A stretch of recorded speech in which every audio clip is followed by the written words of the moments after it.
Friends, my name is Ankur and welcome back to my channel. Friends, today I am going to start our English speaking part 160. That is, we are going to continue the same topic that we will discuss about office or daftar related sentences in our English language. That what kind of sentences do we speak at the offices, at government offices or private offices. So friends, let's see the video. Now we are going to discuss about daftar or office related sentences in our English language. That is, we are going to continue the same topic. That is, we will discuss about daftar or office related sentences.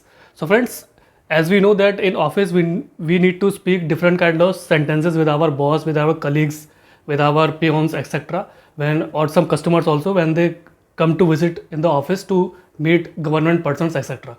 So let's see some examples, friends. दफ्तर, office, notice को notice board पर लगा दो. इन English it means put up the notice on the notice board. So friends, it normally happens at office when someone orders us that please put this notice on the notice board or put this notice outside the gate or something so that people can easily read it. So it normally happens in office when someone orders us to inform the normal public or local public or the customer who are going to come in that particular office. So notice को notice board पर लगा दो. Put up the notice on the notice board. मेरी application मंजूर हो गई. So in English it means my application has been accepted. So friend, basically in this sentence it means that the colleague or the person who is working in that office, he has applied for the leaves. So his leaves got accepted in the office or by the higher authorities. So he is basically trying to say मेरी application मंजूर हो गई means my application has been accepted. So it normally happens at office, friends. Normally everyone needs leaves, so they apply for leaves on that particular date that they are going to leave the office, or they won't be able to come to the office from that particular date. So it normally in this sentence the person also saying the same thing. मेरी application मंजूर हो गई means my application has been accepted. उसे छुट्टी नहीं मिली. So in English it means he couldn't get leave, means it is a past sentence. So in this sentence the person has applied for leaves but his leaves got rejected or cancelled, means he couldn't get leave on time. So उसे छुट्टी नहीं मिली, he couldn't get leave. So people normally apply leaves when they are in the office. So the person didn't got leave, so he's trying basically mentioning about that. उसे छुट्टी नहीं मिली means he didn't or couldn't get leave. उसे warning दे दी गई है. So in English it means he has been warned. So friends, it is basically a warning giving sentence that something wrong has done by any colleague or any employee in the office. So in office some certain rules and regulations are there which we need to follow because we are in a social environment, in a public environment. So we need to follow some rules and regulations and some gestures also. Maybe the person has done something wrong, so he has been warned. So he has been warned means उसे warning दे दी गई है. So it normally happens friends when we do something wrong, like if we do not perform well at the office, our work is not up to the mark, so our seniors or our managers or boss etc, they warn us that please try to improve your work, or we are giving you warning for the first time or second time, so you have to work up your you have to do hard work, you have to improve yourself. So उसे warning दे दी गई है means he has been warned. मैं इस मामले पर सोचूंगा. So in English it means I will think over this matter.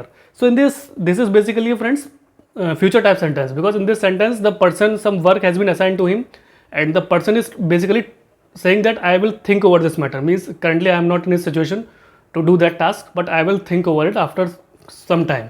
So basically he's trying to say मैं इस मामले पर सोचूंगा means I will think over this matter. उसने इस्तीफा दे दिया है. So in English it means he has resigned.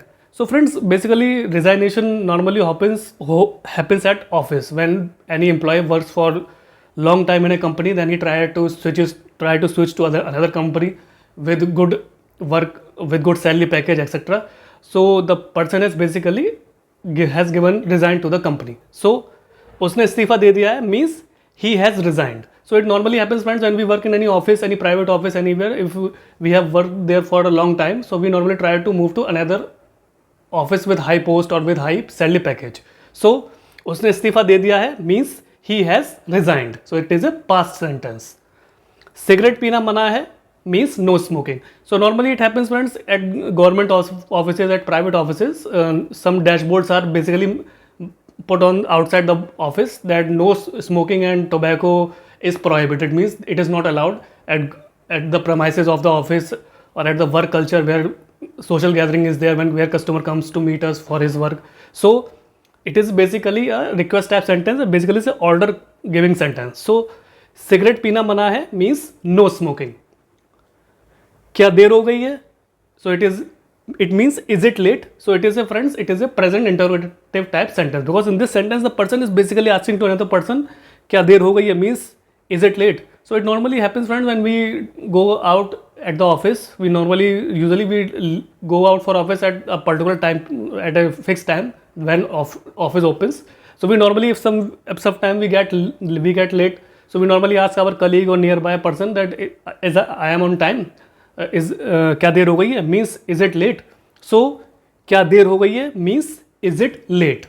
So friends, this was the basic general speaking course part 160, in which I tried to explain you about daftar means office related sentences, that how do we speak some sentences at the office when we want to take any leave, when we want to go out for some work, or when we want to meet any customer. If someone gives commands and orders to us to perform the task at a particular time, or someone gives warning to us that we should be perfect and accurate in our work. So these are the basic sentences we need to speak normally at offices, or at government offices, or at private offices. So friends, try to practice these kind of sentences in your spare time. Either try to talk in front of mirror, or try to talk with your friends, relatives, neighbors, etc. And ultimately, with the passage of time, you will realize that your confidence has boosted up, your percentage groomed, and your English has improved a lot. When you will speak continuously, then your confidence will boost up and your English will become fluent. So please like, share, subscribe my channel, so that I may bring you more English speaking topics which could prove to be an asset for you, and which could help you in brushing up your fluent English communication. So friends, thanks for a valuable and precious time. Have a nice day.